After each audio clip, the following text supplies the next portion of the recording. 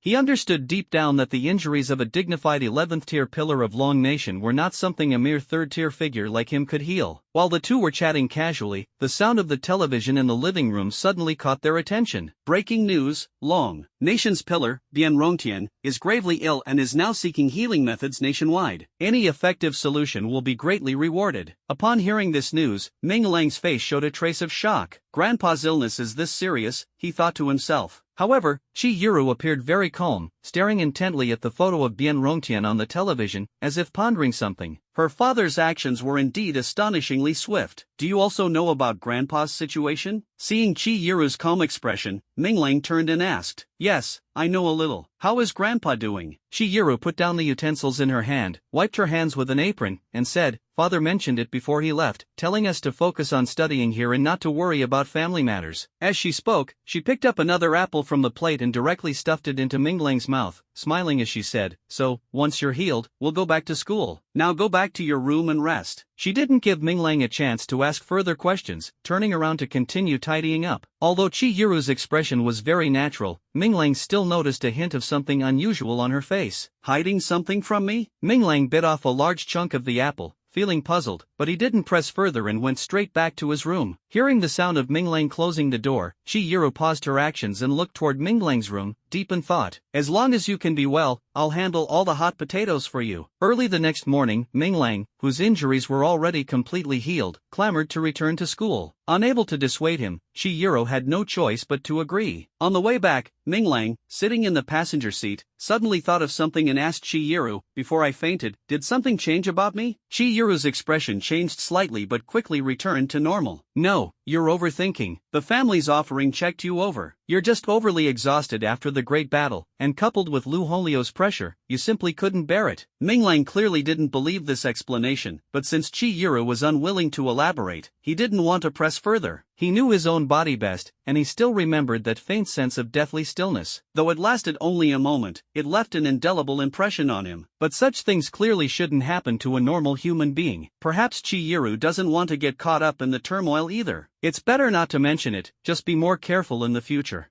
"Then what happened after I fell unconscious? Did anything strange occur?" Seeing Minglang change the subject, Chihiro finally felt relieved. After all, this was a secret of the Ming family that was never shared, and it was better that he didn't press further. "After you fell unconscious?" "Oh, there were plenty of strange things." Chihiro chuckled softly, as if recalling something amusing. Could it be that his hallucinations and the space of supernatural abilities manifested after he fell unconscious? Thinking of this, Minglang hurriedly asked, "What happened?" Chihiro glanced at him and said resentfully, "First you laughed foolishly, then your body trembled. and finally you had a mournful expression on your face. I wonder if you've gone mad or dreamed of something indescribable. Is it just that the body feels a bit strange? Ming Lang felt greatly disappointed. He had thought that the matter of his hallucinations being discovered could be seen by others. Are you hiding something from me? Chihiro said sharply, her eyes piercing, as she noticed Ming Lang's silence. Let me tell you, even though you don't want to marry me, you can't go around doing shameless things. Be careful, or I'll tell my father to teach you a lesson. Shameless? A big question mark popped up in Ming Lang's mind. So Chihiro thought the abnormality in his body meant he had some dirty dream while unconscious. What kind of logic is that? Rolled his eyes, Ming Lang simply tilted his head, closed his eyes, and pretended to sleep, saying nothing more. After driving for an unknown amount of time, Ming Lang suddenly felt the car come to a stop. Opening his eyes, the main gate of Imperial Capital University's main campus came into view. We're here. Yawned, Ming Lang mumbled something. He found that ever since he fell unconscious, he seemed particularly prone to feeling sleepy. We've arrived, and trouble has arrived too. Hearing Chihiro's voice, Ming Lang was first stunned, then immediately looked up to see a group of students with unfriendly expressions standing at the school gate. What a hassle. Complaining, Ming Lang pushed the door open and got out of the car, as he had spotted an annoying figure among the crowd. Zhang Yong. Seeing Ming Lang step out of the car, the group of people swarmed around him. This kid can actually withstand the attack of an 11th tier pillar without dying? In the crowd, a student who was clearly the leader glanced at him suspiciously, his eyes full of disbelief. Brother Lai, you better believe it. Many people witnessed the scene that day. This kid indeed endured a strike from Lu Honglu. He's got some skills, Zhang Yong replied. Brother Lai still didn't believe it. On the day of the battle, he was in seclusion, trying to break through to the 6th tier. After coming out, he heard the news and was greatly shocked, immediately wanting to challenge Ming Lang. After waiting for several days, I finally ran into the person everyone had been talking about. But upon meeting them, I was greatly disappointed. An ordinary appearance, an ordinary build aside from a pair of somewhat unique eyes, there was nothing about them that resembled a master. Shaking his head, Brother Lai directly said to Ming Lang, "Kid, let's have a fight." Ming Lang looked completely baffled, thinking to himself, is this guy really the second generation of Ling Bai, and he's already picking a fight? He scratched his head, leaned close to Chihiro's ear, and whispered, "This guy's nuts, let's just avoid him." Unexpectedly, Chihiro didn't agree. Instead, she stepped forward and said firmly and powerfully, "Anyone who wants to challenge Ming Lang, from this moment on, officially issue your challenge. Within 7 days, we will meet every battle head-on." At this command, everyone was stunned, even Ming Lang was dumbfounded. Filled with confusion, he gently tugged at Chihiro's sleeve and asked softly, "Father even forced Lu Honglu away. What other faction would dare provoke us?" Chihiro turned her head, a mischievous smile playing on her lips, her eyes glinting with cunning. "Battles among peers must not be interfered with by families. This is the rule in Longhua." Ming Lang was stunned. He had thought he could rely on his father's reputation to stay safe for a while, but he hadn't expected such regulations to exist in Longhua. Looking at the group of students eyeing him like predators, Ming Lang felt utterly miserable. Even if I don't get married, you can't just set me up like this. But was Chihiro really just trying to mess with him? Of course not. This was all part of Chihiro's second phase of her plan. While the first phase had already quietly begun, the news of Bien Rongtian's severe illness had exploded like a bomb, shaking the entire circle. And this second phase was all about building momentum. Chihiro's goal was to showcase Ming Lang's ability to stand on his own, even without the protection of the Bien family or interference from the Ming family. In reality, she was using Ming Lang as bait to lure out as many hidden enemies as possible. Ming Lang's strength naturally put Chihiro at ease. If it weren't for his battle with Lu Mian, Chihiro might have even made herself the bait, as she and Ming Zilin had been preparing for this for years. But now things were different. Ming Lang, the eldest son of the Ming family who could withstand an 11th tier pillar without dying, and the grandson of Bien Rongtian, was clearly more enticing than her, an adopted daughter who merely managed the Ming family's economic network. Looking at Chihiro's playful yet encouraging gaze, Ming Lang steeled his resolve inside. The words had already been spoken. Could he take them back now? Besides, he needed to quickly advance his rank, and combat was one of the best ways to do so. He resolutely stepped forward, a contemptuous smile curling at the corner of his lips. Who's coming first? The classmates surrounding Ming Lang never expected that this guy would actually dare to accept the challenge, and the atmosphere instantly grew tense. Some students who had witnessed the battle between Ming Lang and Lu Mianji quietly withdrew, knowing in their hearts that if they were to fight Ming Lang, they simply didn't have the strength. For a moment, the crowd fell silent, as if time had frozen. No one? Then why are you crowding around me? If you don't dare to step up, get lost. Ming Lang sneered coldly, the intense provocation in his eyes making him appear extremely arrogant. His confidence was no coincidence. Relying solely on absorbing energy to level up was too slow. Even though he had the innate advantage of 7 attributes, it still couldn't meet his standards. He craved advancement, craved rapid advancement, and was even more eager to uncover the truth behind his transmigration. There was a commotion in the crowd, and even Brother Lai did not speak up to challenge. Ming Lang's actions seemed unusually strange, and everyone was secretly speculating. Suddenly, someone shouted, "Your family is rich, with so many energy crystal cores, who could possibly beat you?" This remark instantly ignited everyone's emotions. Ming Lang let out a cold laugh, swung his chromium warhammer, and smashed it heavily into the ground, shaking the surrounding air. "I don't rely on crystal cores, nor on external aids, just this hammer in my hand. Who dares to try?" As soon as these words were spoken, the onlooking students immediately became lively. No crystal cores? Then what's there to be afraid of? Just a mere third-tier ability user, how dare he be so arrogant? I'll do it. They completely ignored the power of the warhammer in Ming Lang's hand and instead regarded him as a stepping stone to make a name for themselves, eagerly issuing challenges one after another. Ming Lang looked at this group of enthusiastic classmates, secretly pleased in his heart. Just as he was pondering which unlucky soul to pick on first, a familiar voice suddenly came from the back of the crowd. "Let me be the one to defeat you first." Ming Lang looked up, and sure enough, it was Ling Bai, that blockhead, pushing through the crowd to stand in front of him, his face full of determination. "I told you, the next time we meet, I will defeat you." Ming Lang chuckled at him and quietly pointed at Brother Lai, asking, "Do you know that guy?" Ling Bai turned back to look at Lai Go in confusion and shook his head. "Then you should get to know him. You two could open a brain hospital together. Your hot-bloodedness is practically scalding your heels." Hearing Ming Lang still teasing him, Ling Bai flew into a rage. "Have you never considered me a rival?" Ming Lang quickly waved his hand. He actually admired Ling Bai a lot. Although a bit silly, the other's character was particularly to his liking. How could that be? "So far, you're the strongest opponent I've ever encountered. Even Lumion can't compare to you." Ling Bai snorted coldly and said disdainfully, "Don't compare that trash to me." Ming Lang rolled his eyes. This guy not only had a Chunibu syndrome but was also quite tsundere. Seeing the first opponent had already appeared, Chihiro didn't give Ming Lang any time to catch his breath. She directly pulled him along and headed toward the martial arts arena. "Let's go, the school's martial arts arena." The students watching weren't about to miss out and swarmed around Ling Bai, heading toward the martial arts arena. Walking at the back of the crowd, Brother Lai frowned slightly, watching the group moving away. He softly said to Zhang Yong beside him, "Is that guy really only at the 3rd tier?" Zhang Yong also began to hesitate, suddenly doubting Ming Lang's strength. He should be, right? 4 days ago during that battle, he was still at the 3rd tier. Even if his talent is monstrous, he shouldn't have improved much, right? "Brother Lai, are you saying you're not confident in your own strength?" This provocation indeed worked, and an infinite fighting spirit instantly surged from Lai Gu. "Humph, defeating him is as easy as crushing an ant." Just as Zhang Yang was secretly pleased that his words had provoked Lai Gu, the latter's next sentence reached his ears. "After he finishes with you, go test his strength first. Know yourself and know your enemy, right?" With that, Lai Gu strode forward to join the crowd, leaving Zhang Yang frozen in place, cursing inwardly. "Pa, still claiming to be 6th tier. What a coward." Academic Research Institute, Bai Xian's office. "Are you sure about this?" Bai Xian sat in the chair, her legs dangling over the desk, blowing smoke rings with her head tilted back, her expression desolate. From the shadows in the corner, a small figure spoke softly. "Yes, ever since Lu Honlu returned home, he has been secretly transferring family assets, but where exactly they are being transferred remains a mystery. And Lu Mian hasn't appeared since that day." Bai Xian casually took off her glasses and threw them heavily onto the desk, pinching the bridge of her nose, looking somewhat irritated. Lu Honglu was no ordinary person. Back then, the 12 floors tried to recruit him, but he refused. Ever since he broke through the 10th tier, the Dragon Nation has placed increasing importance on him. With the current situation being so complex, we dare not speak recklessly without solid evidence. The figure in the shadows paused slightly, then spoke firmly. "I will continue to follow up and notify you immediately if there is any concrete news." "All right," Bai Xian responded indifferently, retracting her legs as the expression on her face began to grow serious. "Anything else?" The figure hesitated for a moment, his voice icy. "How is Ming Lang?" Hearing this name, Bai Xian irritably scratched her head. "I don't know. That day he was taken away by Ming Zilin, and he hasn't come back since." "Oh." The figure seemed to sense something, paused slightly, and turned to look toward the corner. You care about others too? Bai Xian smiled, her tone carrying a hint of teasing. The figure did not respond, its ethereal silhouette flickering slightly under the light. A jingling sound broke the silence between them. Bai Xian picked up her phone and smiled, relax and go back. That kid is fine, just got himself into trouble again. The figure nodded, effortlessly dissipating like a wisp of smoke. Inside the Imperial Capital University's martial arts arena, students who had received the news had already gathered. The entire arena was packed, with everyone eagerly anticipating who would finally defeat the prodigy claiming to fight for 7 consecutive days. In various corners of the arena, several skilled upperclassmen from the 3rd and even 4th year were also watching the two figures in the center. For a moment, nearly the entire campus's attention was focused on Ming Lang, this freshman. Is that Ming Lang? He looks pretty ordinary. A girl with a long ponytail, a lollipop in her mouth, gazed at Ming Lang in the arena with a curious expression. Don't underestimate him. He ranked first in this year's freshman trial competition, a genius with 7 attributes. I even heard he blocked a strike from Lu Honglu. Honestly, can't you pay more attention to what's happening at school instead of just eating all the time? A well-dressed male student adjusted his glasses and glanced at her disdainfully. Ha, why should I care about them? They're not as delicious as the snacks in my hand. The ponytailed girl's dismissive tone made the glasses-wearing boy scoff. In the southeast corner of the martial arts arena, young Master Ho furiously shouted at Yu Yi, "Are you crazy? Why do you follow me everywhere I go? Are you freaking in love with me or something?" Yu Yi glanced at him indifferently and snorted lightly, "I'm here to watch the drama." What's wrong with that? Who knew we'd end up coming out of the same passage? Young Master Ho seemed a bit skeptical. You're joining in on this excitement too? Do you think I'll believe that? Yu Yi pointed to the northern side of the martial arts arena and said softly, "What's so hard to believe? Even he's here." Following his gesture, young Master Ho looked over and saw a man standing tall on the northern wall, arms crossed, exuding an overwhelming aura, as if invincible. Why is he here too? Isn't he about to graduate? Young Master Ho frowned and said. Yi glanced around and chuckled softly. I wonder how many pairs of eyes are watching this right now. It seems that in these 7 days, Imperial Capital University is about to witness an earth-shattering miracle. At this moment, Ming Lang, who was raring to go, had no idea he had already become the center of everyone's attention. He only knew that for the next 7 days, he had just one mission, to fight. Through continuous battles, he would rapidly elevate his rank. Ling Bai stared intently at Ming Lang, his anticipation for this battle having built up for a long time. Ever since the grand trial competition, he had been training relentlessly every day, all for the chance to defeat Ming Lang fair and square. When he heard about what Ming Lang had done that day, the blood in his veins boiled even more. As expected of my rival, this battle will be exhilarating. Ling Bai flicked his hair and coolly delivered what he thought was a dashing line. But he didn't know that Ming Lang hadn't heard what he said at all at that moment. 1, 2, 3, 4, 5, 6, 7, 8. When did my attributes become 8? Ming Lang felt the surging energy within his body, his mind full of confusion. Since waking up, he hadn't used his abilities, nor had he noticed any changes in his energy. But just now, as he stepped onto the martial stage to prepare for battle, he discovered that the energy colors within his body had changed from 7 to 8. A stream of gray energy was slowly flowing through his blood. Even more astonishing was that, despite not having trained in recent days, his rank had somehow risen from Tier 3 at 1% to Tier 3 at 93%. Before he could figure it out, Ling Bai, who had been ignored on the side, turned livid and unleashed his abilities with a furious roar. A massive ice mirror instantly floated behind Ling Bai, making his entire figure appear towering and imposing. Daring to be distracted while fighting me? You really don't take me seriously. Ling Bai's furious roar pulled Ming Lang back to reality from his thoughts. Seeing the enormous mirror, Ming Lang dared not underestimate him and immediately conjured his warhammer. The battle between the two was about to erupt. Ling Bai leapt backward and instantly disappeared into the ice mirror. When he reappeared, his figure had grown significantly larger, and he charged at Ming Lang with an ice sword in hand. Looking at the towering Ling Bai, now several meters tall, Ming Lang couldn't help but marvel at the power of his opponent's abilities. This was clearly a massive, magnifying mirror. He dared not directly confront Ling Bai's enormous ice sword and quickly dragged his warhammer to dodge away from his original position. Bang! At the moment Ming Lang dodged, the ice sword heavily struck the ground, carving out a trench several meters deep. Damn! If that sword had hit me, would I still be alive? Ming Lang cursed under his breath, his internal energy surging rapidly as he pushed his speed to the limit. Perhaps due to his enlarged body, Ling Bai's agility was greatly reduced. Ming Lang seized this weakness, stepping forward and aiming straight for Ling Bai's chest along his leg. Ugh! The warhammer in his hand swung in a full arc, red light flashing on the arm guard. Accompanied by the sound of air being torn and the fire-powered force, the warhammer instantly slammed into Ling Bai's chest. Snap! A crisp cracking sound echoed, and Ming Lang felt a tremor under his feet, immediately leaping backward. As soon as he landed, he saw Ling Bai's entire body shatter. Me? Did I kill him? Ming Lang stared blankly at the scene before him, momentarily unsure of how to react. Seeing Ling Bai shatter, all the students in the martial arts arena cried out in shock. Holy crap! Someone's been killed. Why is that ice guy so fragile? He shattered with just one hit? No, wait, look. Just as Ming Lang was contemplating whether to flee, the last piece of shattered ice had already fallen. Immediately after, ripples appeared on the ice mirror, and another gigantic Ling Bai emerged from it. Infinite replication? Ming Lang exclaimed, raising his warhammer again. That's right, the gigantic Ling Bai smiled arrogantly. As long as I wish, I can infinitely replicate massive ice clones from the ice mirror. Prepare yourself. The ice sword struck again, but this time Ming Lang did not dodge. Instead, he smashed it directly with a hammer. With a loud boom, the ice sword shattered instantly. Ming Lang felt the intense impact and immediately realized that things were not as simple as they seemed. You really know how to brag. You claim infinite replication, but do you have that much energy? Ming Lang exposed the truth with one sentence, and Ling Bai's face instantly fell. So you figured it out so quickly? Ling Bai was secretly shocked, not expecting Ming Lang to be so perceptive. Ming Lang chuckled, a sly glint flashing in his eyes. Admit defeat. Before others discover your weakness, go back and study it further. Ling Bai remained silent for a while before finally stepping out of the ice mirror slowly. He stared at Ming Lang for a moment, opened his mouth to retort, but Ming Lang cut him off. I will definitely defeat you. It's always the same line over and over again. Can't you come up with something new? Ling Bai's face instantly turned red, and in a fit of anger, he let out a loud roar, then jumped off the arena and left the martial arts field directly. Seeing the battle end so abruptly, the classmates were momentarily incredulous and began to discuss. That's it? They didn't even last 3 rounds. That ice-type guy just gave up like that? How ridiculous. Humph, what kind of spectacular scene were you expecting from a fight between 2 third-tier opponents? One classmate said coldly, though secretly admiring Ming Lang's strength. Ignoring the discussions in the audience, Ming Lang was currently feeling the surge in his rank, his heart filled with excitement. Tier 3, 94%. With just those 2 hammer strikes, his rank had increased by 1%, making him eagerly anticipate the battles ahead. Who else? Ming Lang shouted loudly, raising his hammer and sweeping his gaze across the crowd, his eyes revealing an arrogant expression. Too arrogant. Does he really think he's invincible? The students of Imperial Capital University, all proud elites, were unwilling to back down. For a moment, the students in the audience were fervently discussing, their faces flushed, scrambling to step forward and challenge him. Finally, a boy with a face full of freckles rushed onto the stage ahead of everyone, laughing loudly. I got here first, this kid is mine. With that, he dashed toward Ming Lang in a flash, shouting as he ran, Lu Lian,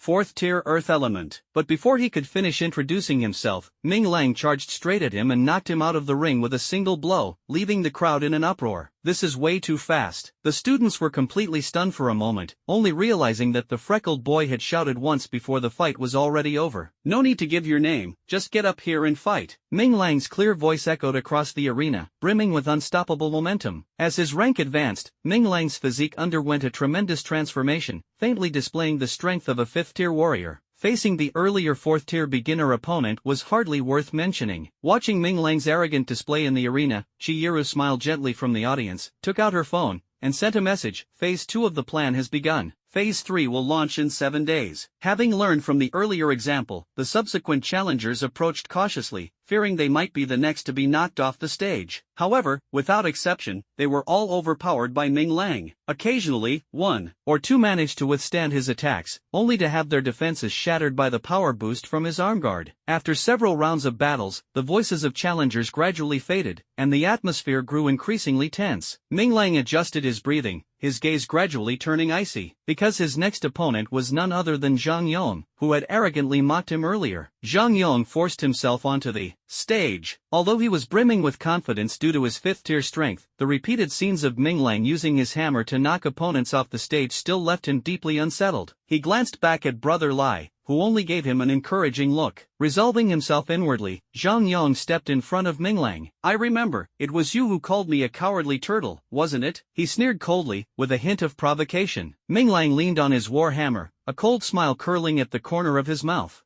Don't think defeating a few fourth-tier fighters makes you invincible. Today, I'll show you what a true master looks like. Amidst the roar, Zhang Yong's entire body underwent a dramatic transformation. Gray-black fur emerged from his skin, and his head morphed into the appearance of a ferocious beast, a wolf. Minglang was slightly startled. This was the first time he had encountered a beast-type superpower. Zhang Yong shook his wolf head and couldn't help but glance at Qi Yiru, only to find that her gaze remained fixed on Minglang. A wave of bitterness surged in his heart. Turning his anger into strength, Zhang Yong pounded his chest a few times and charged at Minglang with a roar. At first, Minglang didn't take it seriously, but when Zhang Yong's sharp claws struck his war hammer, his expression changed instantly. As expected, beast-type superpowers were extraordinary. From that strike, Minglang clearly felt that Zhang Yong's speed and strength far surpassed those of ordinary superpower users of the same level. Not daring to be careless, Minglang quickly countered with a hammer strike and then swiftly dodged out of the combat zone. Already scared? I haven't even used my real skills yet. Zhang Yong laughed triumphantly, his eyes gleaming with a cunning green light. Wow! I've long heard that Zhang Yong's strength is extraordinary, and seeing it today, it's truly impressive. The audience below the stage marveled one after another. Of course, beast abilities enhance everything across the board. Everyone chimed in agreement. Listening to the cheers from the audience, Zhang Yong grew even more smug. With a loud roar, he extended his claws toward Minglang again. Full enhancement? Minglang chuckled softly as the nanomolecules on his warhammer quickly transformed, and a pair of gauntlets suddenly appeared in his hands. Immediately, Minglang charged straight at Zhang Yong. Want to go head-to-head? Seeing Minglang advance instead of retreating, Zhang Yong let out a cold snort and accelerated his movements again. In an instant, the two collided, exchanging several punches, but neither managed to gain the upper hand. Zhang Yong's claws gleamed with a chilling light. He licked the blood flowing from Minglang's wound and revealed a twisted smile. Not bad, you can withstand a few punches from me. Let's see if you can block this move. With that, he suddenly leapt up, his massive claws striking down like a ravenous tiger pouncing on its prey, aiming fiercely at Minglang's head. Minglang didn't dodge. Instead, he extended both hands and firmly grasped Zhang Yong's claws. Competing in strength with a beast-type ability user? Are you crazy? Zhang Yong roared furiously, his claws suddenly exerting force as he reversed his grip to lock Minglang's gauntlet. Both were at 5th-tier strength, instantly falling into a stalemate where neither could overpower the other.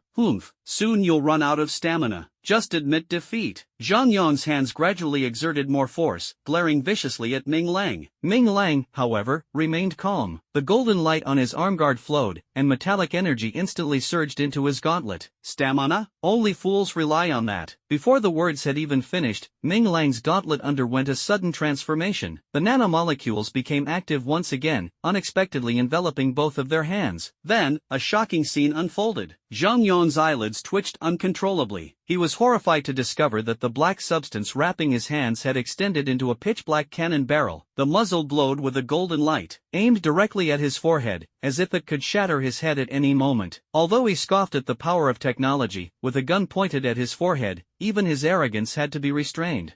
Let's talk this out. No need to resort to knives and guns, right? Zhang Yong caved, his tone softening. His supernatural abilities vanished instantly, and he reverted to his human form. Seeing Zhang Yong lose his fighting spirit, Minglang withdrew the nanomolecules enveloping the two of them, but the hand cannon remained pointed at him. Not acting tough anymore? Minglang aimed the cannon at Zhang Yong's head, a teasing smile curling at the corner of his mouth. Unbelievable. Zhang Yong shook his head like a rattledrum, his eyes filled with terror. Am I not a coward anymore? He worried silently in his heart. No. Minglang shook his head even more vigorously, as if trying to wake someone up. Minglang slowly lowered his hand cannon, tilted his head, and asked, "So, are we still fighting?" What the hell? Zhang Yong felt a wave of helplessness. Minglang's close combat superpower was too strong, and he was no match at all. Not fighting, I admit defeat. Zhang Yong hurriedly raised his hand to signal. Hearing this, Minglang sneered, a sly glint flashing in his eyes. Then let's follow the procedure, shall we? Ha! Before Zhang Yong could react, Minglang's hand cannon instantly transformed into a warhammer, whistling as it smashed down. He didn't even have time to react, his whole body had already been thrown out of the arena, looking utterly disheveled. That's so unfair, bringing a cannon into the fight. The audience below started discussing. Ming Liang's ability is being a tech pioneer, so using technological weapons is perfectly normal. Zhang Yong was just too stupid to let himself get countered. Someone analyzed. Listening to these discussions, Ming Liang shook his head disdainfully and thought to himself, "Ha, a hand cannon is nothing, I even have a starship." Just as he was about to continue facing the next challenge, Chihiro waved at him, her tone gentle yet firm. "Today's battles end here. Please come early tomorrow, there are still 6 days left." Chihiro shouted loudly, then grabbed Ming Liang and led him away from the martial arts arena. "Only a few matches? I haven't had enough yet." Ming Liang broke free from Chihiro's hand, his face full of reluctance. Chihiro chuckled softly and playfully tapped his face. "Alright, you've been fighting all day. Did you gain anything?" Ming Liang thought for a moment, then shook his head and said, "Weak, too weak." "Aren't the students from Imperial Capital University supposed to be very strong? Why haven't I encountered a single one today?" Ming Liang's disappointment was not surprising. After all, today's battles yielded little gain. Apart from Ling Bai, who was somewhat impressive at the beginning, the others were nothing but mediocre. "That's because the ones you faced today were all ordinary contestants. The real experts haven't shown up yet," Chihiro explained. Ming Liang responded indifferently with an "oh," then turned to ask, "By the way, why didn't you tell me about accepting challenges?" It caught me completely off guard. Before Chihiro could answer, a graceful figure suddenly blocked their way, her eyes bright and piercing. "Ming Liang." The voice was crisp, as if it could directly penetrate the soul. Blocked from moving forward, Ming Liang looked up, and his expression instantly turned peculiar. "Bah, Bai Jia." As soon as the words left his mouth, Ming Liang immediately regretted it and quickly put on a cool expression. The barrier between the two had not yet been broken, and an awkward atmosphere lingered around the three of them. Chihiro noticed that neither of them was speaking, tactfully stepped aside, greeted them, and prepared to leave. "I'll head back to the department first. I'll be waiting for you at the martial arts arena tomorrow morning." After speaking, she threw Ming Liang a meaningful glance and disappeared from his sight without looking back. Watching Chihiro's figure fade away, a series of questions floated through Ming Liang's mind. Just left like that? What about me? Should I go back with Sister Bai? That would be so embarrassing. After some thought, Ming Liang decided to break the awkward atmosphere first. Just as he was about to speak, Bai Xian interrupted, "Still mad at me?" Ming Liang nodded, then shook his head. "Then are you mad or not?" Bai Xian looked at him with a playful smile, her eyes sparkling mischievously. "I'm not angry." Ming Liang remained silent for a long time before finally speaking, his voice calm yet firm. "Oh, I know, I shouldn't have been so harsh on you. I was just too impatient that day." At this moment, Bai Xian no longer had the demeanor of a regal lady, her playful appearance was like that of a mischievous young girl. Bai Xian's behavior made Ming Liang's hair stand on end. He had never encountered such a scene before and stammered as he asked, "Sister Bai, what got you so worked up?" This little episode eased the tension between the two quite a bit. Bai Xian grabbed Ming Liang by the neck and gave him a few hard knocks on the head with her fist. "You brat, how dare you throw a tantrum at me? Do you know how worried I've been about you these past few days?" Ming Liang chuckled sheepishly and didn't resist. After he woke up, recalling Bai Xian's frantic behavior after he was seriously injured by Lu Honlu, the resentment in his heart had long been cast aside. If there is anyone in this world who still holds hope for his technological abilities, it must be Bai Xian. Since the day he awakened, this woman had shown him immense care and affection. If it weren't for his rank not improving at all, she probably wouldn't have reacted so strongly that day. "Sister Bai, I know I was wrong. From now on, I will definitely train diligently and strive to advance my rank." Breaking free from Bai Xian's hand, Ming Liang obediently apologized, like a schoolchild who had made a mistake. Seeing Ming Liang's attitude, Bai Xian also smiled slightly and said softly, "I know you want to prove yourself to everyone, but without the support of supernatural abilities, technological weapons will ultimately only serve as auxiliary tools on the battlefield. Just like in that final battle, if it weren't for the energy you possessed that rivaled Zhang Yong's, how could you have restrained him and scared him off with your hand cannon?" Ming Liang nodded, deeply agreeing with Bai Xian's words. From the very beginning, he believed that technology could change everything, but that was his understanding in his previous life. After witnessing Lu Holio's methods, which were powerful enough to shake heaven and earth, he realized that technology alone was no longer sufficient. He needed energy, a force capable of elevating technology to a divine level, and it was from that moment that his mindset began to change. This world needs balance, a balance between technology and supernatural abilities. "Alright, let's go home." Bai Xian's call pulled Ming Liang out of his thoughts.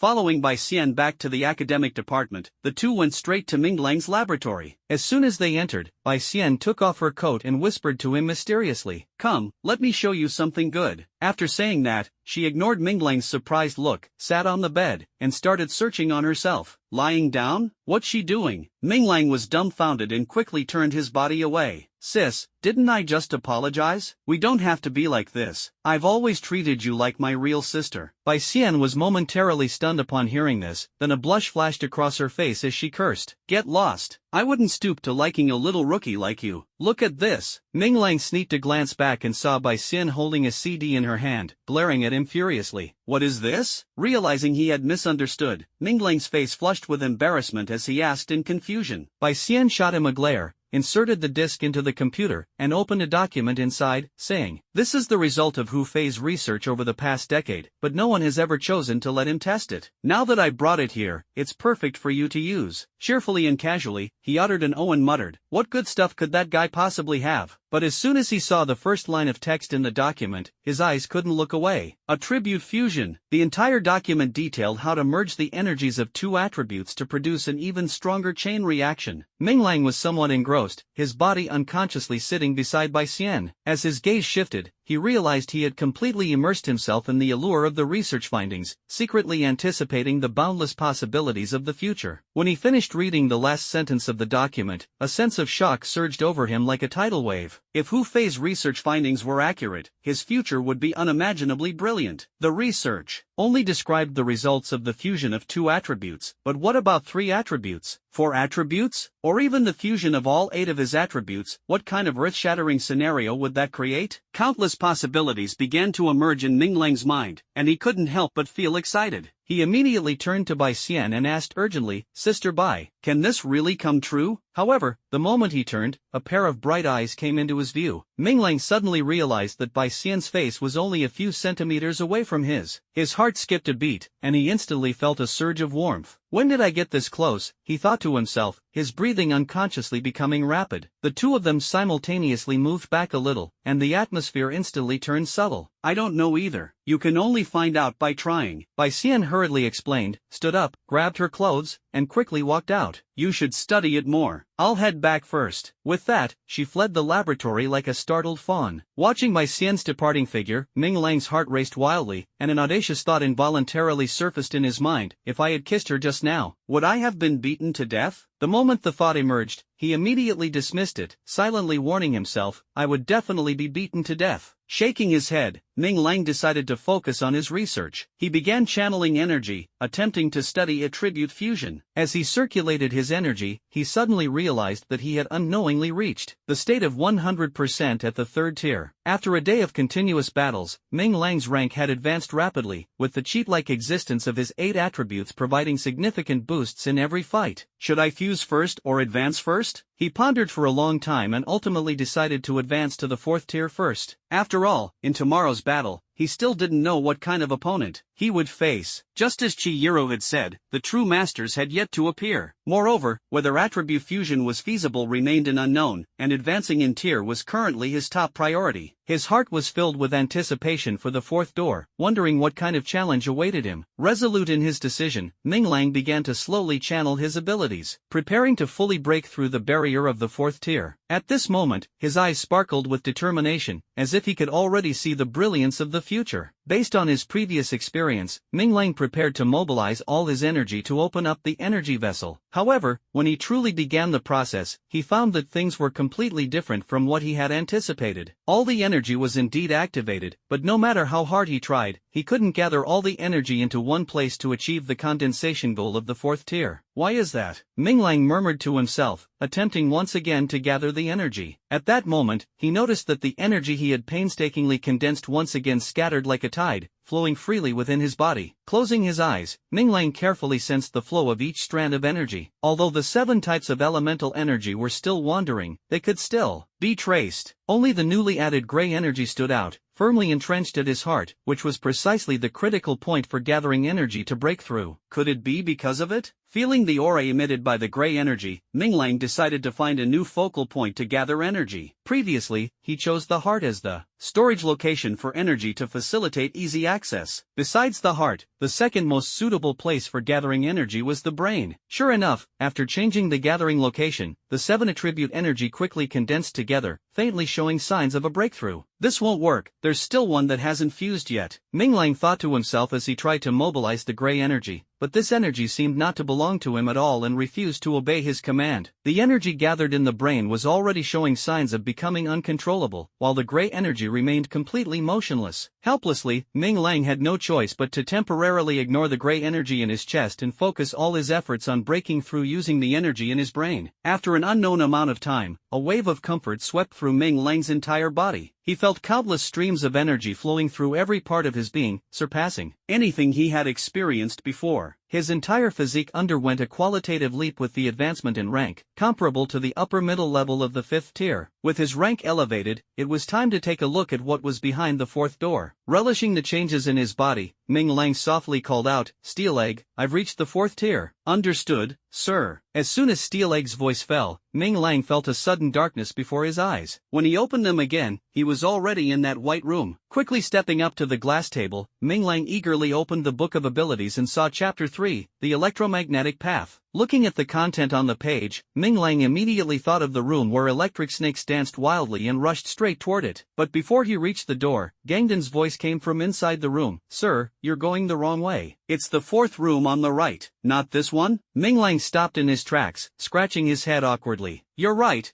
electric current and electromagnetism aren't the same." With an embarrassed laugh, Minglang turned and walked toward the room Gangdan had indicated. As soon as he opened the door, he found the room narrow and cramped, with only a pair of gloves quietly placed on a table. Minglang stepped forward, picked up the glove, and examined it closely. He found nothing unusual about the glove. Apart from being exceptionally thin and light, it was no different from an ordinary glove. Could it be integrated with the arm guard? He speculated inwardly and decided to put the glove directly on his right hand. Sure enough, the moment he put it on, the glove seamlessly connected with the arm guard, and several grooves for storing attribute energy instantly appeared on the back of his hand. Moreover, the seemingly ordinary glove underwent a transformation. The glove, originally as thin as paper, and the arm guard fused together in an instant, transforming into a complete mechanical arm exoskeleton. The base point for storing the nano warhammer also tightly attached itself to the exoskeleton as it appeared. Looking at the entire high-tech right arm, Minglang couldn't help but marvel in his heart. That saying is true. What man could resist becoming a Gundam? He moved his hand a bit, and the expected heaviness did not appear. The entire exoskeletal right arm felt just like his own, completely effortless. With a thought, the weapon modified from the nano warhammer rotated and appeared on the exoskeleton. Although Minglang was very satisfied with the glove's performance, he still had some doubts in his heart. What does all this have to do with electromagnetism? With doubt, Minglang walked out of the room, raised his right arm, and asked, "Gangdan, this doesn't seem to have much to do with electromagnetism, does it?" "Sir, please use your ability." Gangden's voice carried a hint of anticipation. Half believing, Minglang activated his ability and raised his arm. Suddenly, the Book of Abilities on the glass table slowly floated up, and a rainbow beam once again descended, directly illuminating his entire right arm. Zzz.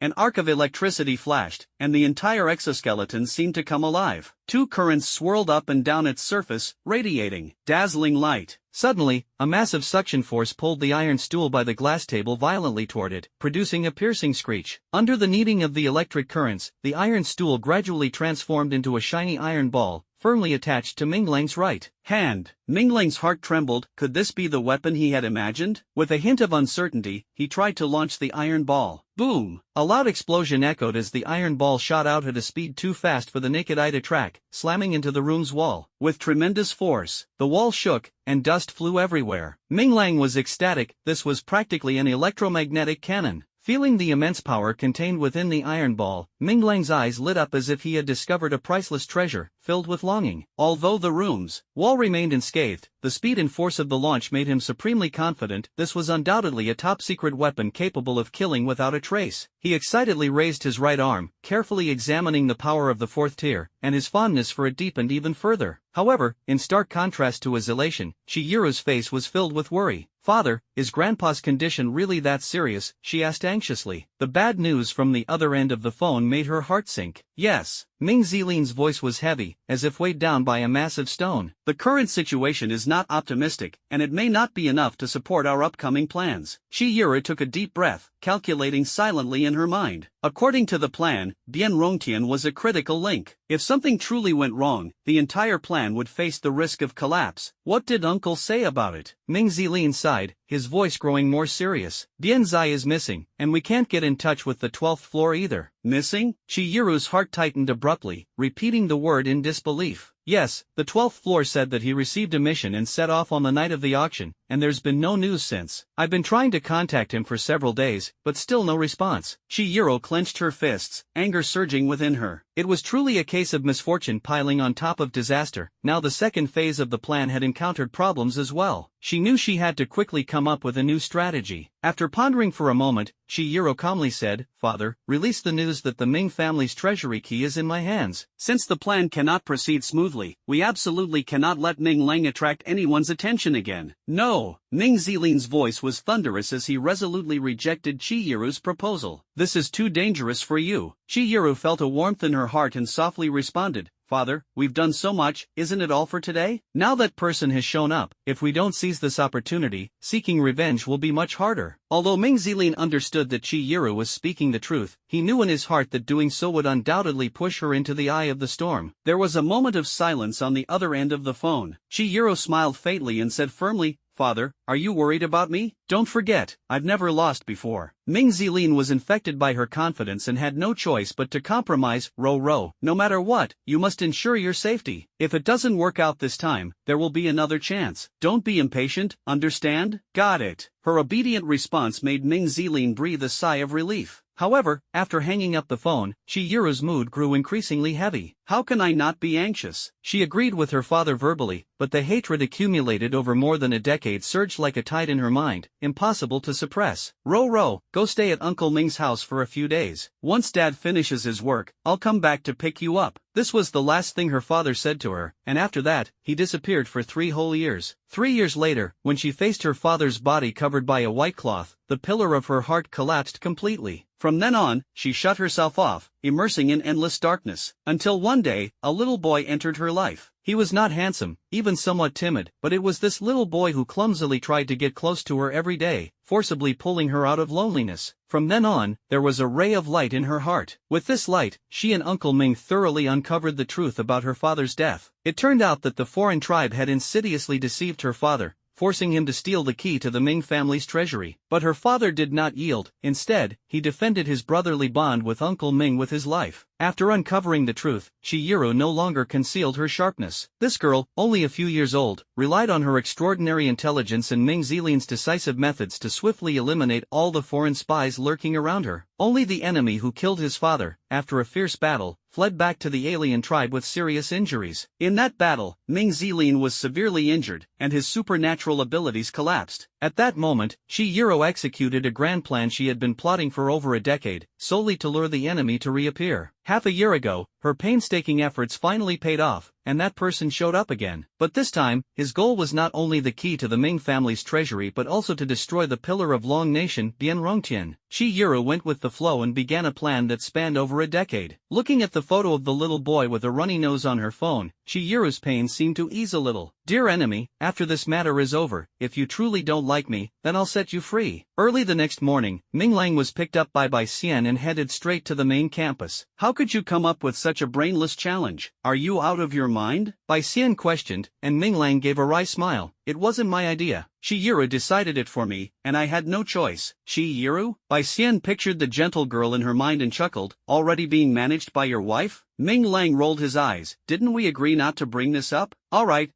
I won't mention it." Bai Xian agreed with a smile, then continued, "That girl is really great. I heard from the dean of the medical department that she's particularly outstanding and treats you so well. Why don't you agree?" Ming Lang recalled the moments he had spent with Chihiro over the past few days, and his heart couldn't help but waver. Although he had rejected her due to his resistance to arranged marriages, this girl was indeed extraordinary. "Could it be because I don't like people who are too proactive?" Thinking of this, Ming Lang secretly glanced at Bai Xian and recalled that fleeting moment of ambiguity yesterday. "No way. I'm not some sister-obsessed maniac." Seeing Minglang's conflicted expression, Bai Xian thought it was her own issue driving him crazy and couldn't help but sigh inwardly. Arranged marriages are truly disastrous. Arriving at the main campus martial arts field, Chihiro was already waiting there. Also waiting were quite a few students who came to watch the excitement and today's challengers. Seeing Minglang and Bai Xian appear together, Chihiro felt a pang in her heart and immediately stepped forward to hold Minglang's arm. Dean Bai, thank you for bringing Minglang here. Looking at Chihiro's protective demeanor like a little cat guarding its food, Bai Xian smiled gently, her eyes twinkling as she said, "Nothing, he's my brother after all." Minglang, you should change your bedsheet, it's starting to smell. After saying that, she didn't give Minglang a chance to argue and directly found a suitable spot to sit down and watch. Hearing Bai Xian's words, Chihiro became extremely jealous, her little face puffing up like two small buns as she angrily said, "Why does she know what your bedsheet smells like?" Minglang felt a headache coming on and thought to himself that Bai Xian was really too wicked. Wasn't this sabotaging someone else's marital relationship? Marital relationship? At the thought of these two words, Minglang broke out in a cold sweat. Damn, could it be that I've already accepted this as a fact? He quickly pushed the thought aside, pulled his arm out of Chihiro's embrace, and said softly, "Don't listen to her nonsense, I am very clean." As he spoke, he carefully touched the arm guard and gloves on his arm, afraid that Chihiro might damage his two new treasures. Hearing that Minglang actually explained himself to her, Chihiro was in a great mood and said to him with a cheerful smile, "That's more like it. Most of today's opponents are at the 5th level, so it might be hard to handle. If you feel it's too difficult, we can shorten the challenge time." No way. Minglang immediately refused. He had just managed to advance to the 4th tier, and without even fighting a single battle, he couldn't just keep being a coward. That wouldn't do. Thinking this, Minglang deliberately released a trace of his aura and smugly said to Chihiro, "I haven't had enough fun yet, how could I stop now?" Feeling the distinct aura of brightness, Chihiro was also taken aback. "You're at the 4th tier?" Of course. The smugness was even more evident. Chihiro lightly bit her lip, struggling in her mind for a long time before slowly speaking. "Minglang, no matter what happens, you must not panic or rush. Stay calm and handle everything with composure, understand?" Minglang, puzzled, replied casually, "I know that, don't worry, I'll take every battle seriously." "I'm talking about the future. You must do the same in the future, understand?" Looking at Chihiro's serious expression, Minglang suddenly felt puzzled. What's going on? A life and death farewell? At that moment, a low rumbling sound suddenly echoed through the air, as if it were the aftermath of a battle coming from ahead. Minglang's heart tightened, instantly realizing the urgency of the situation. What's happening? He immediately looked in the direction of the sound, pondering to himself, could it be that the enemy has arrived? Chihiro also sensed something unusual, her expression turning serious. "We need to prepare to respond, there's not much time left." Minglang nodded, the tension in his heart instantly replaced by the fervor of battle. Their opponents would not easily spare any challenger. "Come on, let me see a real fight," he roared, his aura erupting like a volcano, determined to face the impending challenge. "Did you remember what I said?" Seeing Minglang remain silent, Chihiro raised her voice, startling Minglang into a shiver. "All right, I know, I'm going. Responding with a word, Minglang headed straight toward the arena. Looking at Minglang's carefree demeanor, Chihiro sighed and could only shake her head and follow. In the days that followed, Minglang would fight with different students every day. As expected, with his formidable physique and bizarre warhammer, no one could match him. He didn't even need to use the exoskeleton, let alone the electromagnetic cannon. This left him frustrated for quite a while, once again lamenting how lonely it is to be invincible. However, he didn't know that the battles over the past few days were merely among a group of ordinary students. As for those truly powerful individuals, they were either in seclusion for training or simply disdained to participate. In the end, those experts who had been observing at the martial arts arena for several days unanimously decided to bring Minglang down from his pedestal on the final day. Time reached the 6th day, which was also the second to last day for accepting challenges. Chihiro, as usual, waited early at the martial arts arena, anticipating Minglang's arrival. "The message has been sent, take care." Looking at the brief message on her phone, Chihiro's face showed no expression. She replied with a "got it" and quickly stuffed the phone into her pocket. Because Minglang had already arrived, walking toward her with a radiant smile. "After today, there's only 1 day left. By the way, what exactly did you make me do these 7 days for?" Before the person even approached, Minglang's voice had already reached her. "Minglang," Chihiro softly called out. "What?" Chihiro looked at the face she had liked for many years, her eyes filled with unparalleled tenderness. "It's okay. Strange." Minglang scratched his head. He felt that Chihiro was a bit different today compared to usual, but he couldn't pinpoint exactly what was different. Alright, I've had you fight for these 7 days, and you still don't know why? Look, is there anyone in school now who still calls you a coward? Listening to Chihiro's explanation, Ming Lang also felt that the people at school indeed no longer harbored such hostility toward him. This world is like this: as long as you have strength, you will earn others' respect. And Ming Lang has fought for 5 consecutive days without a single defeat, regardless of who the opponent was. This has become the biggest news since the founding of Imperial Capital University. Just because of this? Chihiro saw that Ming Lang still seemed a bit unconvinced, smiled, shook her head, and said, "Of course not. Haven't you noticed that your strength has improved a lot recently? I'm urging you to get stronger quickly. I don't want my man to be a weakling in the future." After some time of interaction, Ming Lang had long grown accustomed to Chihiro treating him as her lover and was too lazy to refute it. However, he also very much agreed with Chihiro's statement. After 5 days of battle, his strength had indeed improved by leaps and bounds. Although that gray energy remained completely still, the other 7 attributes diligently performed their duties, helping him absorb most of the energy every day. After advancing to the 4th tier on the 2nd day, he managed to increase his rank by more than 60% over the next 4 days. This cultivation speed is simply unprecedented. If there are more experts later, breaking through to the 5th tier on the last day wouldn't be impossible. Thinking of this, Ming Lang felt elated and, for the first time, joked with Chihiro. "Then, little lady, just wait for the day your husband becomes a god. Ha ha ha." After speaking, without caring about Chihiro's expression, he pinched her small face and directly walked onto the stage. Feeling the slight pain on her face, Chihiro's heart raced wildly, and she suddenly had the impulse to abandon all her plans and just let things develop with Ming Lang. But reason ultimately triumphed over her fluttering emotions. She rubbed the pain on her face, while also rubbing away the expectations in her heart. "Hey, get me a car ready. I need to go out." Made a phone call, Chihiro finally gave Ming Lang a deep look and shouted loudly to him, "Ming Lang, I have something to do today, so I'm leaving first. You have to work hard, okay?" Seeing Ming Lang wave at her, Chihiro turned around, abandoning all her smiles, and left the martial arts arena with a resolute expression. At this moment, Ming Lang, completely unaware of Chihiro's unusual behavior, was looking at his opponent with full anticipation. He didn't know that this farewell would bring earth-shaking changes to the trajectory of his life. Another day of battle concluded. Ming Lang cheerfully looked at today's progress. Tier 4, 78%. In just one day, the progress increased by as much as 18%, all thanks to the final opponent. The opponent was a senior in his 3rd year at university, at the peak of Tier 5, wielding a frisbee ability with extraordinary skill. But no matter how strong the opponent was, under Ming Lang's nearly abnormal physique and the enhancement of the dynamic core armguard, he mercilessly blasted the opponent off the arena. The classmates who had been watching the battles for 6 consecutive days no longer held the initial disdain. Staring at Ming Lang on the stage, leaning on his warhammer with a mischievous grin, they couldn't help but express their amazement. Is this really a freshman? It's terrifying. Even the seniors in their 3rd year can't beat him. I heard before that he had monstrous talent, but I didn't believe it. This time, I've truly seen it for myself.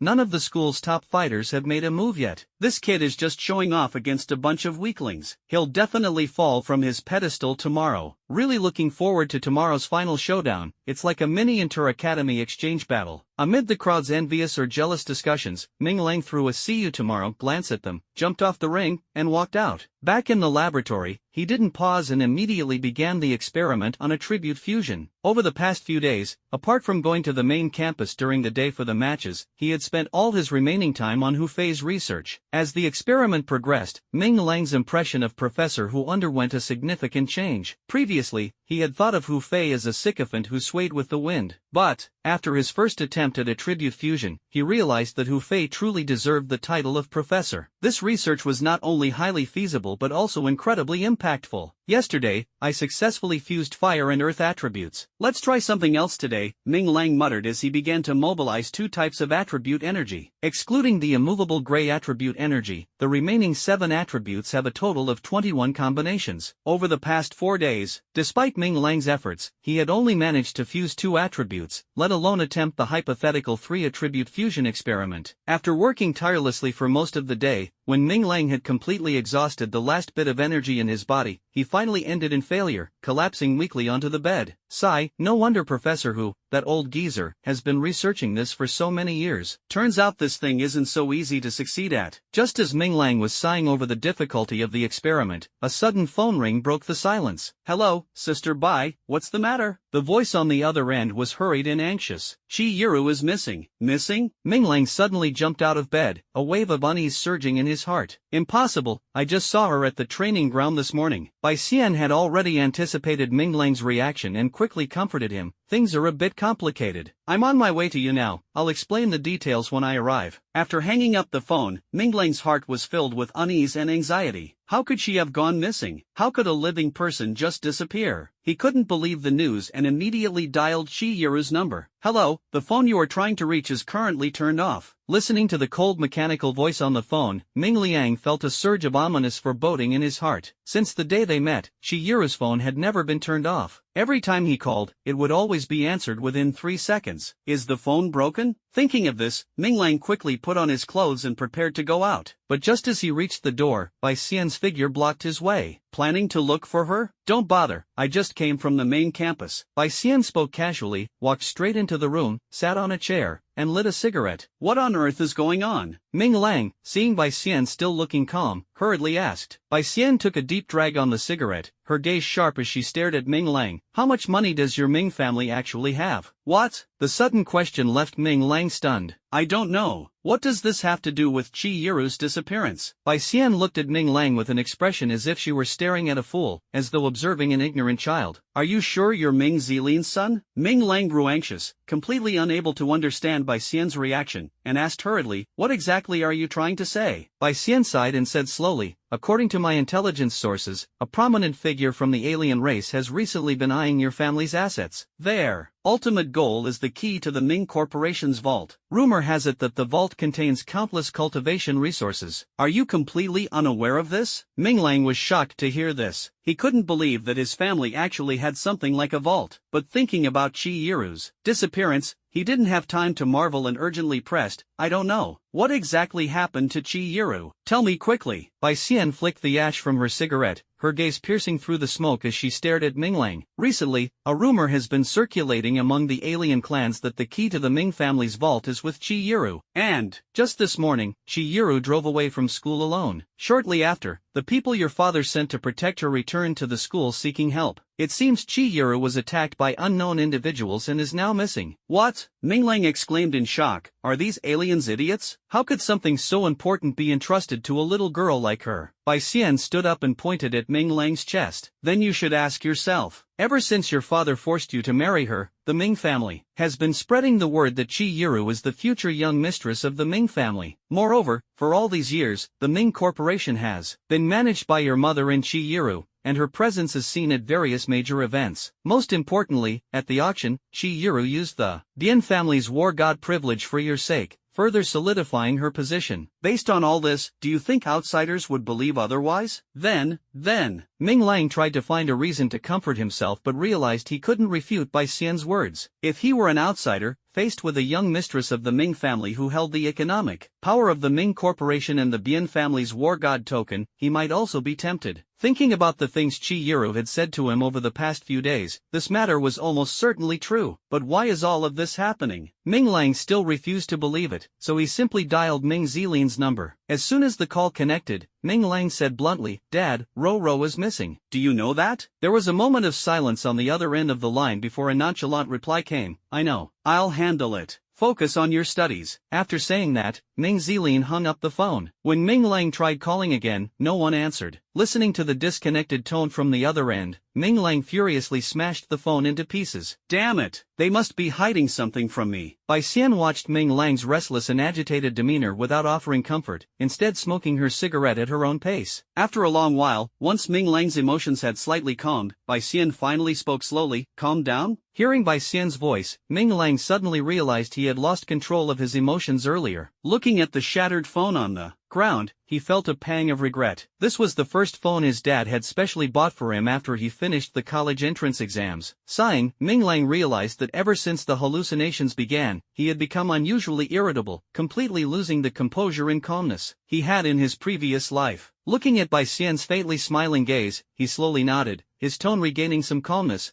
Calm now. Bai Xian gently patted his shoulder and said in a soft tone, "It's good for young people to have some temper, but don't let anger cloud your judgment, it will only make things worse." Hearing this advice, Ming Lang's mind flashed back to similar words once spoken to him by Qi Yiru. No matter what happens, you must never panic, you must face it calmly. Could it be that Qi Yiru had foreseen he would be attacked? Ming Lang calmly analyzed the entire process, connecting it to recent events. His gaze gradually became resolute as he looked up at Bai Xian and said, "Sister Bai, I need to make a trip to the northeast." "Oh?" Bai Xian raised an eyebrow, seemingly surprised by his decision. "You figured it out so quickly?" "I don't know if my judgment is correct, but I must verify it." Ming Lang's resolute tone slightly eased Bai Xian's worries. She began to explain, "Your thoughts should be correct. As far as I know, although Bian Rongtian's health is not optimistic, he would never let your father abandon the Ming family's crisis to fulfill filial duties. Unless what?" Ming Lang quickly looked up, his heart tightening. What Bai Xian said coincided with his own speculation. Unless Bian Rongtian's life or death directly affects the safety of the Bian and Ming families. As for why Qi Yiru chose to be attacked at this time, I have no idea. Bai Xian's explanation made Ming Lang even more certain that his father was definitely hiding something important, and it was very likely a matter of life and death. From his father's behavior on the phone and Qi Yiru's sudden disappearance after leaving without a word, Ming Lang realized that everyone in the family seemed intent on keeping him out of this matter. The more this was the case, the stronger his worry grew. "No, I must go back," he thought to himself. If what Sister Bai said is true, Qi Yiru might be used as a bargaining chip to threaten the Bian and Ming families. Resolving himself, Ming Lang turned to Bai Xian and said, "Sister Bai, I'm leaving right now. Do you have anything that can help me conceal my identity? I'm planning to go incognito and venture alone into the northeast." "Conceal your identity?" Bai Xian frowned slightly, puzzled. "Why don't you just return openly and honorably?" Ming Lang stood up, packing his things as he calmly said, "From my dad's attitude, it's clear that he doesn't want me to know about the family matters. And the fact that Ro has gone missing suggests that they might be going through a calamity to protect me, which could even pose a threat to my safety. To uncover the truth and resolve this trouble, I must first ensure my own safety before investigating secretly." After packing the necessary items into the spatial ring, Ming Lang turned around, walked up to Bai Xian, extended his hand, and said, "So, Sister Bai, do you actually have that thing?" Bai Xian's heart trembled, utterly shocked. The matter of the Bian family in the northeast was something she could only piece together with the help of a powerful intelligence network. Yet Ming Lang, with just a few simple descriptions, was able to quickly deduce the truth of the matter. Truly, he was extraordinarily gifted and exceptionally intelligent. "This kid is a real genius," she thought to herself, marveling inwardly. After a moment of contemplation, she swiped her fingers, and a pair of glasses appeared in her hand. "Here, take this." Ming Lang took the glasses, his gaze curious as he examined them. The glasses appeared ordinary on the surface, yet faintly exuded a trace of mysterious energy. "Will this really work? Just put them on and use them," he muttered as he put the glasses on. In an instant, a strong light burst forth, and the entire frame emitted currents, stimulating every inch of Ming Lang's skin like electricity. He felt a sharp pain, then quickly returned to normal. "That's it?" He touched his face and asked in confusion. Bai Xian took out a mirror from the side, held it up in front of his face, and said with a smile, "Of course. I went to great lengths to get this from old Wang Qi. It's not easy to get anything out of his hands. This was crafted from a whole piece of high-grade crystal, so there's absolutely no problem." At this moment, Ming Lang was stunned by his reflection in the mirror. In the mirror, his previously slightly round face now sported glasses, his facial features had completely changed, and even his hairstyle had undergone a dramatic transformation. "Is this really me? Why do I look like I've been struck by lightning? Can't it be a bit more stylish?" He frowned, full of helplessness. Bai Xian couldn't help but laugh and said, "Wang Laoqi never looked good to begin with. Do you really expect him to create something attractive? But the quality is definitely reliable. Before you take off the glasses, no one will recognize your true appearance, not even your grandfather Bian Rongtian." After hearing Bai Xian's explanation, Ming Lang felt frustrated but nodded in agreement. The most important thing now is to hurry home. Appearance doesn't matter anymore. Then I'll be on my way. He turned and prepared to leave. "Wait a moment," Bai Xian called out to him, her brows furrowed. tomorrow is the last day of your consecutive challenges. Aren't you afraid your image will collapse if you leave? Ming Lang shook his head. It's fine, my image has never been great anyway. Let them say whatever they want. Take care, sister, bye. With that, he pushed open the door and disappeared into the night. Listening to the sound of footsteps gradually fading into the darkness, Bai Xian gently closed the door, extinguished the cigarette in her hand, and murmured softly, "Safe travels." Dian family, Fengzhou, Northeast Longhua. Was that Xiao Lang on the phone just now? Dian Zhu saw her husband, Ming Zilin, looking serious and walked up behind him to gently press his shoulders. Yes. Ming Zilin replied with just one word, his brows tightly furrowed as he closed his eyes in thought. How is father's condition? Dian Zhu looked distressed and replied, several doctors came to treat my father today, but none of them had much effect. He just took his medicine and has already gone to sleep. As she spoke, she sat down beside Ming Zilin, held his hand, and asked softly, is Ro really okay? Ming Zilin shook his head, his face clouded with worry. I don't know. I didn't expect those people to act so quickly. As soon as the news was released, someone made a move against her. Dian Zhu nervously tightened her grip on her husband's hand and asked anxiously, Ro won't be in trouble, will she? Ming Zilin gently patted her hand and gave her a reassuring look. It's okay, everything is within Ro's plan. It's just... He paused, and Dian Zhu grew even more nervous. Just what? It's just that what I worry about the most is still our son. The two exchanged glances, their eyes filled with deep concern. If there was anyone in the Bian family who wasn't troubled by this matter involving the Ming clan, it would be Bian Zai, as he was currently on the run. Bian Zai moved through the forest in Haizhou like a raging beast, his entire body fluctuating with energy, blood gushing from his drooping arm. Damn it! Has the Xiao family gone mad? How dare they ambush me within the borders of the Dragon Nation? He gritted his teeth, his heart burning with fury, yet his steps did not slow in the slightest, fleeing at lightning speed. Damn it! If it weren't for being ambushed, how could this bunch of small fry possibly keep up with me? Dian Zai cursed aloud, but inwardly he was anxious. Behind him, more than a dozen men pursued relentlessly like wolves and tigers. Finally, through the dense trees, he vaguely saw the outlines of buildings. Finally made it out. Now that I'm in Fengzhou, let's see if you dare to keep chasing. Dian Zai felt a wave of relief, but little did he know, danger was about to strike. Oh, does young Master Bian think he's safe now? A cold voice came from above, instantly tightening Bian Zai's heart. He looked up and saw a stern-faced young man standing at the tip of a tree, holding a cyan-colored bow in his hand, radiating a dazzling glow. Xiao Qiong, are you crazy? You dare to attack me within the borders of Long Country. Dian Zai gritted his teeth, his anger surging even more, yet he felt an invisible pressure. Xiao Qiong snorted coldly, energy surging through the bow in his hand. A jade-green arrow was already knocked on the bowstring, aimed directly at Bian Zai. You're not entirely correct. This is Huzhou. Even within Long Country, if I wanted to kill you here, no one would find out. These words were like a bolt from the blue, causing Bian Zai's heart to sink. He tried to gather energy to break through, only to find that the restriction within his body prevented him from exerting his full strength. Like a trapped tiger, he was furious but had nowhere to vent his anger. You damn bastard, daring to play dirty with me. If you have the guts, let's fight fair and square. What kind of skill is it to scheme behind my back? Dian Zai angrily pointed at Xiao Qiong, his voice thunderous and full of provocation. Hearing this, Xiao Qiong's lips curled into a cold smile, and the brilliance on his great bow grew even more dazzling. Oh, young Master Bian, where have you been living all these years? How are you still so naive? Yes, I schemed against you. So what? Dian Zai's heart burned with raging fury. Faced with such fearless provocation, his fighting spirit ignited. He would never yield so easily. Do you still have the strength to shout at me now? If it weren't for your inability to resist women, how could I have so easily forced you into a desperate situation? Xiao Qiong's mockery was like a sharp blade, cutting through the last shred of pride in Dian Zai's heart. Overcome with shame and anger, his face turned ashen. A few days ago, he had successfully taken on a task on the 12th floor, traveled to Huzhou, and completed the objective effortlessly. But on his way back, Dian Zai's notorious playboy tendencies resurfaced when he encountered an incredibly alluring woman. Knowing that his sister and brother-in-law had already returned home to care for their father, he felt a surge of smugness and decided to stay in Haizhou for a few more days. Just as he was about to have dinner with the woman and enjoy a night of passion, an unexpected incident occurred. His energy seemed to suddenly spiral out of control, completely beyond his grasp. To his fury, Xiao Qiong appeared at that very moment and intercepted the woman he fancied. Enraged, Dian Zai immediately engaged in a fierce battle with Xiao Qiong. However, it didn't take long before his body fell into an unusual chaos, as if his energy had been sealed. Xiao Qiang's overwhelming aura made him realize that this was a meticulously designed trap. Without hesitation, he chose to flee, desperately escaping this dire situation. What's wrong? Cat got your tongue? Just waiting obediently for death, huh? Xiao Qiang looked at the furious Bianzai, seemingly done playing, and slowly raised the large bow in his hand. Since you're not planning to resist, then stay in Hazhou, he shouted sharply, and the arrow shot forth like a bolt, aiming straight for Bianzai's chest. Watching the arrow infused with green energy rapidly approach, Bianzai felt an unprecedented sense of humiliation surge within him. However, he refused to resign himself to death. He swung his fist to meet it head-on, roaring furiously, "Xiao Qiang, damn your grandmother!" On the plain, Ming Lang sat by the window, gazing at the night sky, lost in thought. Ever since bidding farewell to Bai Xian, he had rushed to the airport. After the plane took off, he had been pondering a crucial question: who exactly are the enemies of the Bian family and the Ming clan? Such a blatant attack on Qi Yiru and her abduction could not simply be the work of foreign tribes. Although the Dragon Nation is weak and its borders frequently face incursions, foreign tribes would certainly think twice before committing crimes so brazenly within its territory. The perpetrator of this act must be a highly skilled foreign expert. However, Ming Lang, the guard who had been by Qi Yiru's side, had sensed that the aura was definitely above the 8th tier, possibly even stronger than Professor Hu. To abduct Qi Yiru right under the nose of such a master, the foreign tribe's status must be extraordinary. But upon reflection, a foreign tribe of such status would undoubtedly be a key target of surveillance by the Dragon Nation, and if they appeared, they would surely be eliminated by the 12 Towers. This implies that there are other forces behind the abduction of Qi Yiru, possibly even traitorous forces from Huaxia, the Lu family, the Xiao family, or perhaps the Linhua family that disappeared after he sealed them? Thinking about these clues, Ming Lang felt a headache coming on. After all, he had only transmigrated here less than a year ago and did not yet have a deep understanding of the forces within the Dragon Nation or the foreign tribes. These thoughts were already the limit of his reasoning. Now, the only thing he could do was to use the news of Bian Rongtian seeking medical treatment to approach the Bian family. By leveraging his medical technology, he could cure Bian Rongtian and simultaneously gather information on the progress of Qi Yiru's abduction. Because once his relatives discovered that he was Ming Lang, he might be directly protected, and at that point, rescuing Qi Yiru and safeguarding the Bian and Ming families would be nothing but empty talk. Just as Ming Lang was contemplating his action plan and resting with his eyes closed, the plane suddenly jolted violently. What's going on? Ming Lang instantly woke up, and through the window, he saw a cyan beam of light piercing through the wing and shooting into the night sky. Immediately afterward, the plane shook violently, flames tore through the damaged wing and ripped apart the aircraft's exterior, and the entire plane began to disintegrate in midair. Boom! The violent explosion left Ming Lang no time to react, let alone care about the other passengers. The exoskeleton arm quickly appeared, and all the nanomolecules spread along the exoskeleton, covering Ming Lang's entire body to form a sturdy shield. Damn it! What a bad start. I haven't even reached the destination and I'm already under attack. Could my whereabouts have been discovered? He cursed under his breath, tightly hugging his head, waiting for the fate of the fall. Bianzai gasped heavily. Just now, with all his strength, he barely managed to deflect Xiao Qiang's arrow, but he had almost exhausted all his energy, and his hands, injured by the cyan energy, were bleeding profusely and in excruciating pain. Not bad, you actually managed to block one of my attacks. As expected of the Flame Emperor of Dragon Country, Xiao Qiang stroked the large bow in his hand while staring mockingly at Bianzai, his expression resembling that of an old cat toying with a cornered mouse. Nearly exhausted, Bianzai had no strength to retort. He hunched over, glaring intently at Xiao Qiang perched in the tree, ready to face the next attack at any moment. As the two faced off, the Xiao family members who had been pursuing Bianzai earlier arrived at the scene. Seeing several family servants appear, Xiao Qiang's eyes shifted, and he pointed at Bianzai lying on the ground. Since you're here, I won't make a move. Bianzai is already finished, I'll leave the rest to you. Upon hearing their master's orders, the Xiao family members all displayed excited expressions. After chasing for so long, we can finally vent our anger. That's right, truly a god of war, able to run. But our Xiao Qiang is still more impressive, easily subduing this kid Bianzai. Hee, as a mere 5th tier, I actually managed to personally kill a 10th tier god of war. Just thinking about it is thrilling. Watching the group approach him with sinister smiles, Bianzai's sense of humiliation grew stronger. He, a dignified 10th tier god of war and flame emperor of the dragon, nation was about to die at the hands of these petty scoundrels. If given another chance, no matter how beautiful that woman was, he would never let his heart waver. Taking a deep breath, Bianzai stood upright, completely ignoring the Xiao family's lackeys slowly closing in. With a fierce tone, he shouted at Xiao